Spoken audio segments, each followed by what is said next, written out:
Hi, guys. Welcome back to Merit School of Love. On today's episode, we are talking about 3 levels of Mjolo done right. Yes. So, if it's your first time here, my name is Masentle Anita Chauke. And my name is Neo Tsembani Chauke. Let's do this.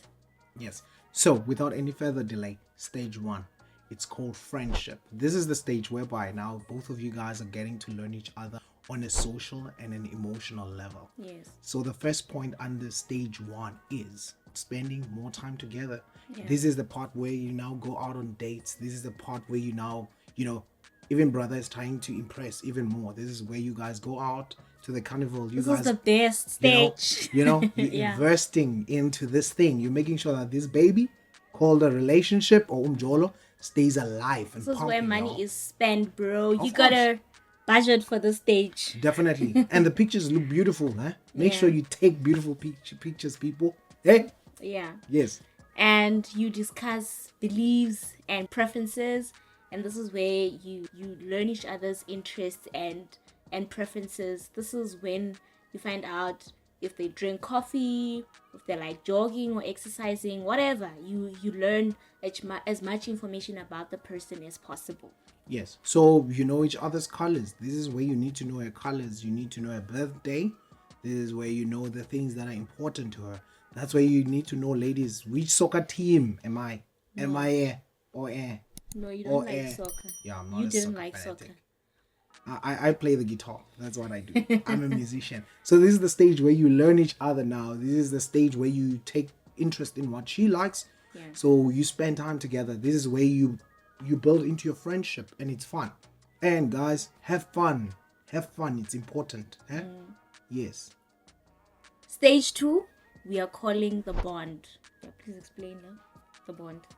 Bond. It's the bond. It's glue.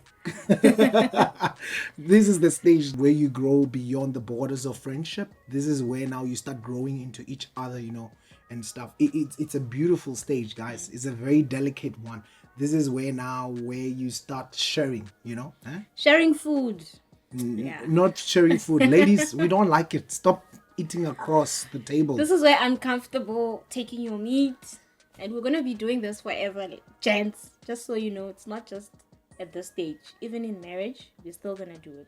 Yeah, it's not nice, not cool, believe you me. But this, when I say sharing, I'm referring to, this is the stage where now I can borrow you my extra headsets, my phone, Yeah. my car, maybe if I'm comfortable, Yeah. if you can drive. If she can drive, borrow her the car. Yeah. This is where now we comfortable sharing each other's things, even the things that I usually wouldn't share with anybody else. This is where I become comfortable with sharing my things with you. Yeah. And sharing common interests as well. I mean, I think it was much easier for us because we're both musicians. So this is where he was sharing music, making me check. A lot. And yeah, he says he said he thought I was like a bit dramatic when I sang, so he would teach me. He was my music director, and we would share such interests.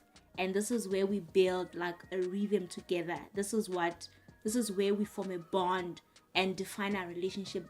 This is where like you define the uniqueness of your relationship. Like this is who we are. Yeah, it's like a fingerprint. This is where now you guys have a way of doing things, which is just you guys and not anybody else.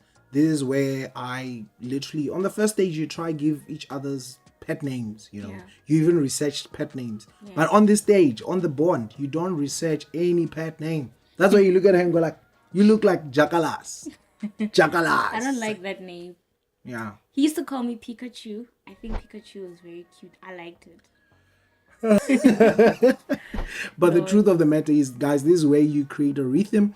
This is where you now learn each other's in and outs and stuff. This is where now you guys, you find each other's pattern of doing things and you become comfortable around it. Saturday mornings, this is his routine. Every morning, this is a routine and stuff like that. I know that at this time, she's back from studying because my wife was studying, then I was working. And she'll know at this time, he's still at work. At this time, he's taking lunch and stuff. And we grow into each other, it's beautiful. It's very beautiful. Now we even know how many hours we talk in a day. I budget for that airtime, you know. I budget for that data or data, Yeah. to make sure that we forever Snapchatting, we forever WhatsApping, and all of those kind of things. Yeah. Having fun, guys. Yeah. And then stage 3. This is a dangerous stage. We're calling it next level. Clang, clang, This is clang. where, I don't like that word that they use, but Mjolo it's a Mjolo it's a this is the stage where now you are attached, like you love this person. And yeah, when do you prefer, like, on which stage can a person say I love you? If I have to be honest with you, because we spoke of the first stage, and on the first stage we spoke, I mean, like previous video, we spoke about collecting data, we spoke about deducing the data and sitting down to conclude that this is what we are and stuff. That is beautiful, understand. Then now you start dating, now you grow into friendship. It depends on how strong are you on who is like, I love you. The other people, white people don't believe in saying I love you from the word go. Hey, Kasi people, I say I love you, my sister, when you still walking down the street. My sister, mara kya feel da. Hey, when I can feel and done. When I did you love say you. I love you? I said I love you before we even dated. I don't know. I gave you a hug that day I like before that. we went on stage, and like, I was hugging a couple of, friends and stuff, friends and mentees. Yeah. And she came and she was looking super fly. And I'm like, hi. When I gave her a hug, I found myself saying, I love you. And I didn't hear it. Thank God she didn't hear it. Guys, like after that, I ran and And stuff. then after that, I was the one who said, I love you. Right? But I believe that person's supposed to say, I love you. Once you're my girlfriend, you must tell me you love me.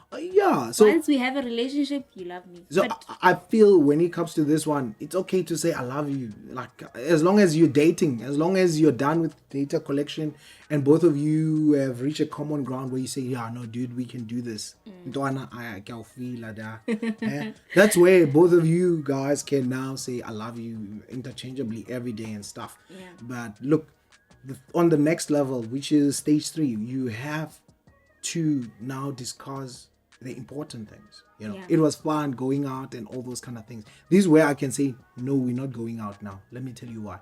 Because now you're involved in my financial state.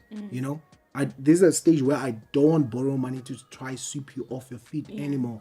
This is when you're part now of bringing the money solution into the relationship. Yeah. To say, fine, can we budget? Can we do this together and stuff? Yeah. That's where sister knows that she's part of something bigger now. That's where, if it was the guy sweeping you as a lady off your feet, now this is where the lady now contributes as well to us going out and stuff. That's where she says, no, dude, I'm gonna pay for the meal, you drive us, you transport us, you do this and that and that. Next time it's you and stuff like that. That's where you guys now, you're building a common dream and stuff. And most of the time, this is the stage where by now most people plan businesses together, because believe you me, you rub onto each other right on stage 2. So now you have discovered each other's interests, that, oh, okay, fine, he's business oriented and I love business as well, I'm into business, so we can start this type of business together. We have seen this gap in the market, and it's possible for other people and most people to venture into a relationship, into a business at this stage of the relationship. So it's okay to do that. And this is the part where now we talk about our future together. This is where now we both determine that, look, dude, I want to do this for life. This is where we plan. How do we get to do this for life, our relationship for life? So this is the part where now you inquire about the lobola system and stuff like that. If it's cross-cultural, like us, I had to find out how do the Basutus do things in their tradition, and how do we do things as Batsongas. What's the right step and stuff. That's where I introduced her to my parents and stuff. Said my father, my dad, I'm like, hey, timer, ish. I have something. And my dad saw it. I came back. I remember I came back for December holidays, and my dad looked at me and was like, what's your story? And I wasn't even ready to talk to him about that day. It was like, what's your story? And I was shocked how my dad knows. And then I told him about it, and my mom. The people that love you see when you have that spark. Yeah. Yes, true. I was saying before we talk about the parents and whatever, I was saying, hey, here's an important thing, guys. and about the financial state, like I think it's very important for you to now disclose your financial state. You tell the person about loans or any skolotos that you have.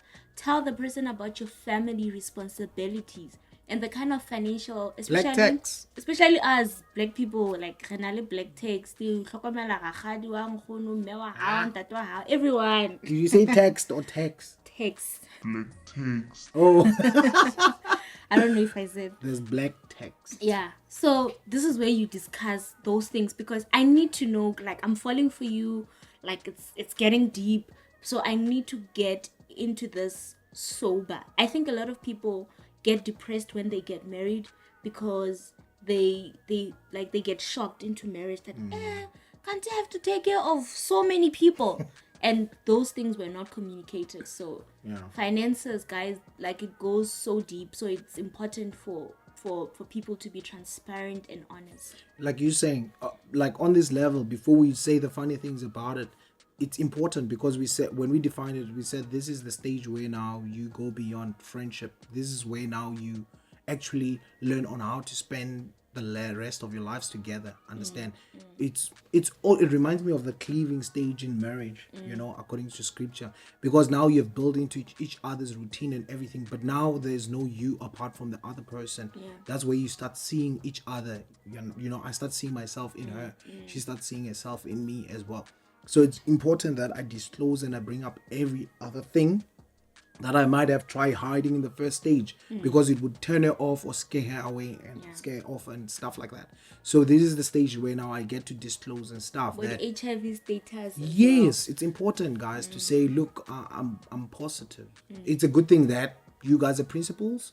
It's a good thing that you guys are principled, because principles need to run through all the stages. So if I'm HIV positive, I need to disclose to her. Thank God I haven't, at that stage, you haven't explored each other in a sexual level. We are assuming. Because you're not married as yet. It's Yeah. for married people. Stay Yeah. away.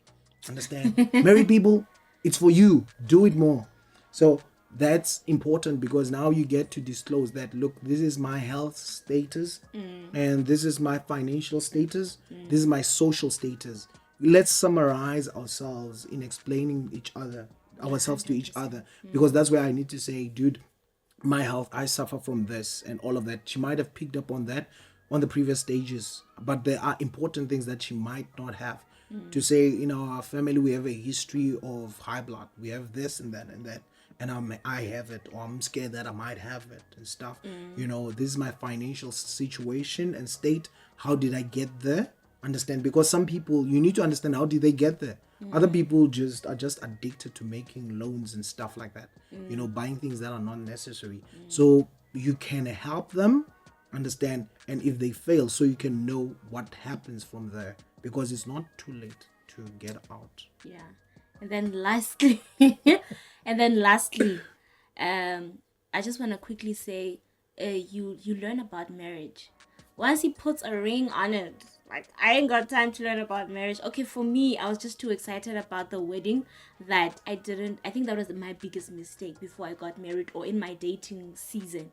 I didn't learn about marriage. And I feel like that was the time when we were dating, that was the time when I should have read a lot of books. I should have watched a lot of videos about marriage, and like just get a lot of content and learn about marriage. Because when we went for counseling and they were telling us that they said we should know about each other's ID numbers and how we learn conflict, I didn't hear anything. I was just thinking about the cake and the dress and the makeup. Like, there was just a lot going on in my mind. Plus, I was in school, so like it was just a lot. It's just like when you study, like, it doesn't work when you study day before for a test. So engagement stages, like that day before, you're not mentally prepared. So this is the perfect stage when you're dating to actually learn about marriage. Yes. So guys, that's what we had for you. Thank you so much if you've watched this video to the end. Please like, subscribe, click on the bell for notification, and on the comment section down below, let us know what you guys love about this video, or what you guys would love to hear from us. Thank you. We love you. We love you. Peace. Sure.